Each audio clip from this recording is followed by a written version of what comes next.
महाभारत का सबसे शक्तिशाली धनुष विजय धनुष, जिसे कर्ण के हाथों में देखकर हर दुश्मन कांप उठता था। लेकिन क्या आपने कभी सोचा है कि इतना ताकतवर धनुष कर्ण ने सिर्फ एक ही बार क्यों इस्तेमाल किया? क्या यह कोई छिपा हुआ रहस्य है? आइए जानिए कर्ण के उस अनजाने रहस्य को जो आज भी हर युद्ध प्रेमी के मन में सवाल छोड़ जाता है। लेकिन वीडियो को आगे बढ़ाने से पहले अगर आपने अभी तक हमारे चैनल वैदिक सत्य को सब्सक्राइब नहीं किया है तो अभी सब्सक्राइब करें और बेल आइकॉन दबाना न भूलें। महाभारत काल में कई दिव्य धनुषों का वर्णन मिलता है। जैसे अर्जुन के पास गांडीव धनुष था जिसे वे हमेशा अपने साथ रखते थे और हर युद्ध में प्रयोग करते थे। वही दूसरी ओर कर्ण के पास विजय धनुष था, लेकिन उन्होंने अपने जीवन में उसका प्रयोग शायद ही कभी किया। युद्ध के 17वें दिन ही उन्होंने इसे एक बार इस्तेमाल किया। तो आखिर क्यों कर्ण ने विजय धनुष का उपयोग बार बार नहीं किया? आज की इस वीडियो में हम इसी रहस्य पर चर्चा करेंगे। विजय धनुष इतनी अपार शक्ति से युक्त था कि जब भी कोई इसे संबंधित चर्चा करता तभी इसकी टंकार से आकाश में बादल गर्जना करने लगते और बिजली चमकने लगती। इसकी ध्वनि इतनी प्रचंड होती कि वह धरती तक गूंज जाती। इस धनुष से निकलने वाले तीव्र रोशनी इतनी तीव्र होती कि उसकी चमक मात्र से शत्रु सेना भयभीत होकर विचलित हो जाती। यह कोई साधारण धनुष नहीं था। एक सामान्य व्यक्ति तो इसे छू भी नहीं सकता था। इसकी प्रत्यंचा इतनी कठोर थी कि उसे खींचना किसी सामान्य वीर के लिए असंभव था। जब भी इससे कोई बाण चलाता तो इसकी गति कई गुना बढ़ जाती थी, क्योंकि यह धनुष दिव्य मंत्रों द्वारा अभिमंत्रित था। इस धनुष के हाथ में लेते ही योद्धा के चारों ओर एक दिव्य सुरक्षा कवच बन जाता था, जिसके कारण विजय धनुषधारी को युद्ध में घायल करना लगभग असंभव हो जाता।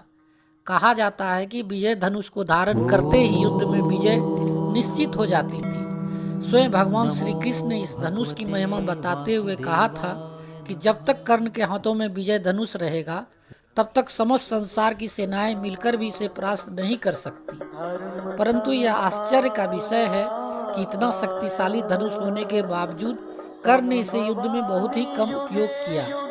एक उदाहरण गंधर्व युद्ध का है। जब गंधर्वों ने अचानक कौरवों पर आक्रमण कर दिया था तब कर्ण ने असाधारण धनुष के बल पर ही उन्हें काफी पीछे धकेल दिया था। लेकिन जब असंख्य गंधर्वों ने एक साथ कर्ण पर हमला किया तो उन्होंने न केवल कर्ण के रथ घोड़े और अस्त्र शस्त्रों को नष्ट कर दिया, बल्कि उन्हें युद्ध भूमि से पीछे हटने पर मजबूर भी कर दिया। कर्ण विजय धनुष की अनुपस्थिति में उस युद्ध को रोकने में असमर्थ रहे और अंततः उन्हें वहां से पीछे हटना पड़ा। लेकिन जहां कर्ण ने विजय धनुष का उपयोग नहीं किया, वहीं अर्जुन ने सदैव अपने गांडीव धनुष के माध्यम से दिव्यास्त्र चलाकर गंधर्वों को आसानी से पराजित कर दिया था। यदि कर्ण ने भी उस समय अपने दिव्य विजय धनुष से अस्त्र संचालन किया होता तो सैकड़ों गंधर्व भी उन्हें रोक नहीं पाते और निश्चित ही कर्ण को विजय प्राप्त होती। गंधर्व युद्ध के समय कर्ण अपने अत्यंत शक्तिशाली विजय धनुष का उपयोग नहीं किया। यही कारण था कि उस युद्ध में वह सफल रहे। लेकिन कुरुक्षेत्र युद्ध के 17वें दिन परिस्थितियां बदल गई। उस दिन पांडव सेना कौरवों पर भारी पड़ रही थी। तभी कर्ण ने पहली बार विजय धनुष को अपने हाथों में लिया। उसने उस धनुष पर प्रत्यंचा चढ़ाई और इसके पश्चात उसने महाभयंकर भार्गव अस्त्र का संधान किया। इससे पांडव सेना में भयानक तबाही मच गई।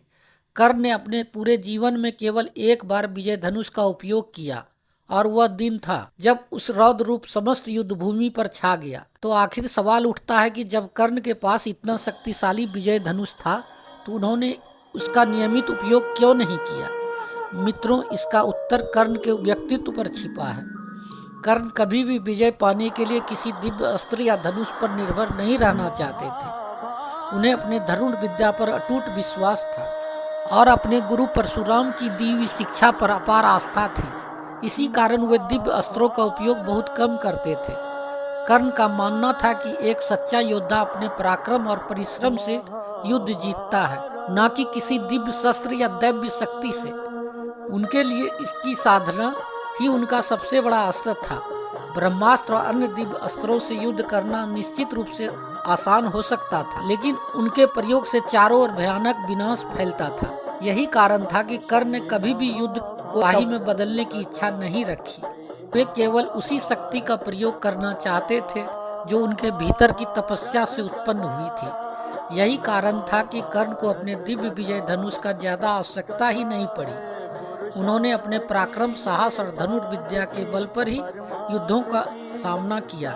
वे कभी दिव्यता के सहारे नहीं बल्कि अपने आत्मबल पर भरोसा करते थे। तो दोस्तों, क्या कर्ण का दिव्य अस्त्रों का कम उपयोग करना उनकी महानता को दर्शाता है? क्या यह उनके आत्मविश्वास और संघर्ष की ताकत को साबित करता है? आपका क्या मानना है? अपनी राय कमेंट में जरूर बताएं। अगर आपको यह जानकारी पसंद आई तो हमारे चैनल वैदिक सत्य को सब्सक्राइब करें, वीडियो को लाइक करें और शेयर करना ना भूलें। फिर मिलते हैं एक और नई और दिलचस्प वीडियो के साथ। तब तक के लिए धन्यवाद।